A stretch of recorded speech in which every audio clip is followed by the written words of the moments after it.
সম্পাদন করা। এখানে অতীতের হজ অনেক বড় হয়নি, হজটা দ্রুত করতে হবে। আমরা অনেকে মনে করি বুড়ো বয়সে হজ করলে ভালো হয়,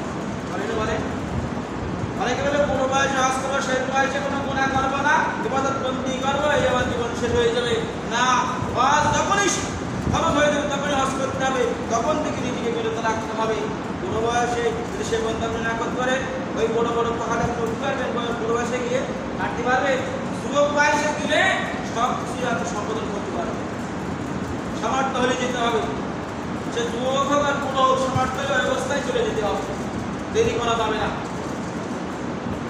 অনেক বড় বড় মসজিদের প্রথম দেখুন।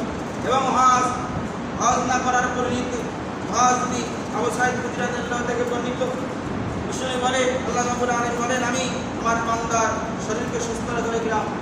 আল্লাহ তাআলা বলেন, আমার বান্দাকে আমি সুস্থ রেখেছি, তার রিজিক আমি আয় উপার্জনের প্রশস্ত দান করলাম।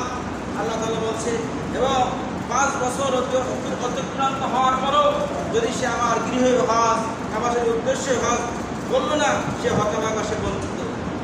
তাহলে এই তো অনেক বড় আছে, তাহলে হজ না করলে সে বঞ্চিত। এবং যদি মারা যায়, ইহুদি এবং নাসারা হয়ে মারা যাবে। কি হয়ে মারা যাবে? ইহুদি এবং